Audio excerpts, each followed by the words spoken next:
महात्मा फुले शिक्षण संस्था संचालित सौदराव भोपळे महाविद्यालय तसेच यशवंतराव चव्हाण महाराष्ट्र मुक्त विद्यापीठाचे अभ्यास केंद्र सौदराव भोपळे महाविद्यालय या केंद्रामध्ये जवळपास या केंद्राचा कॅम्पस आहे.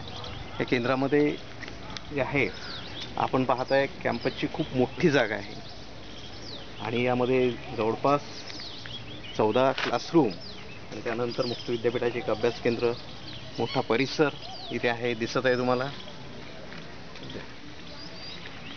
या सौदराव भोपळे विद्यालयात जवळपास 1000च्या वर विद्यार्थी, त्यानंतर कनिष्ठ महाविद्यालयाच्या वर जवळपास 250च्या वर विद्यार्थी आणि मुक्त विद्यापीठामध्ये पूर्वतयारीसह BA first year, second year, फायनलचे जवळपास 1000च्या वर विद्यार्थी प्रविष्ट आहेत.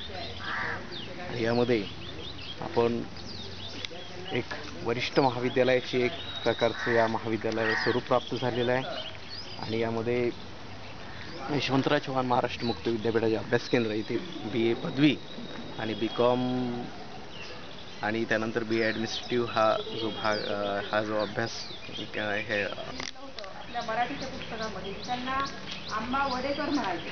सुरुवातीला काय म्हणायचे? आंबा वडेकर. नंतर म्हणजे आंबा वडेकरचं आंबेडकर असं लागलं आणि लहानपणी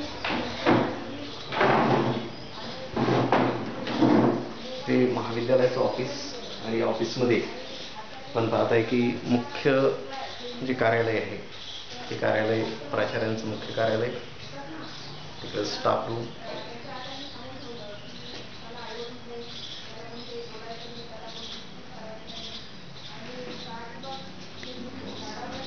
त्या पुस्तकामुळे त्या पुस्तकाची जी माहिती आहे त्याचा त्यांच्या मनावर खूप परिणाम झाला आणि जास्त अस्पृश्य लोकांना त्या काळामध्ये जी वागणूक दिली जायची ती अतिशय हीन प्रकारची.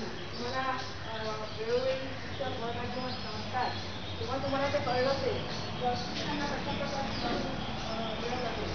जेव्हा ते रस्त्याने जात तेव्हा त्यांच्या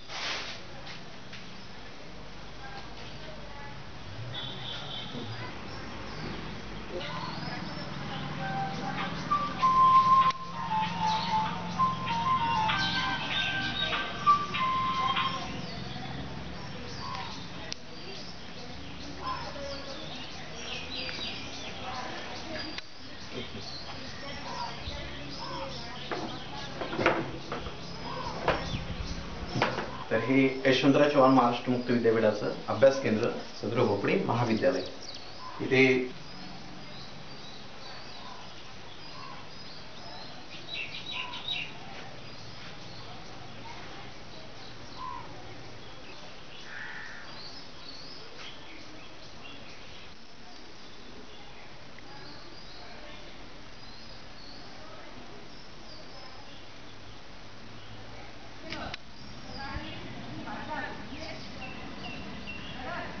क्रीडांगणाचं क्षेत्र इकडे.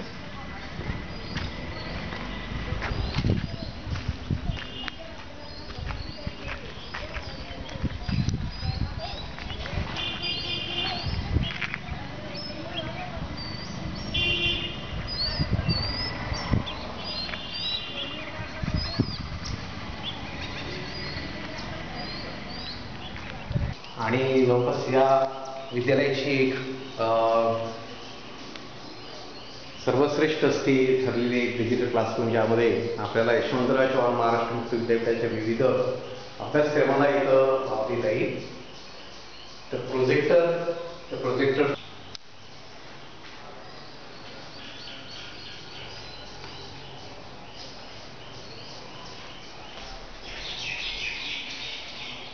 पूर्ण ऑनलाईन इंटरनेटचं एक संगणक कक्ष. या संगणक कक्षात आपण प्रवेश केलेला आहे.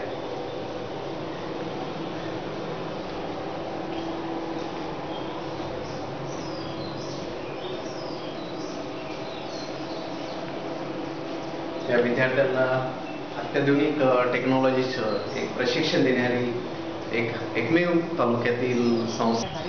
या शाळेचं एक महाविद्यालयाचं एक स्वरूप मुक्त विद्यापीठाचं अभ्यास केंद्र या संस्थेला एक मोशनीय ठरत आहे. आणि आंतरराष्ट्रीय विद्यापीठाचं एक दर्जा प्राप्त असलेल्या या विद्यापीठाचं खरोखर आम्हाला सुद्धा अभिमानास्पद आहे. वरांड्यातून आपण सर्व काही सातपुड्याच्या पायथ्याशी असलेलं सर्व तुम्हाला निसर्गमय चित्र आपण पाहत आहे. खूप महत्वाचं आहे, खूप गरजेचं आहे. कारण बाबासाहेबांचा विचार केला तर त्यांनी शाळेत जात असताना आदिवासी परिसरातलं असलेले सातपुडा पायथ्याशी असलेलं गाव यशवंतराव चव्हाण महाराष्ट्र मुक्त विद्यापीठात सद्यस्थितीत आपल्या अभ्यास केंद्रामध्ये पदवी करता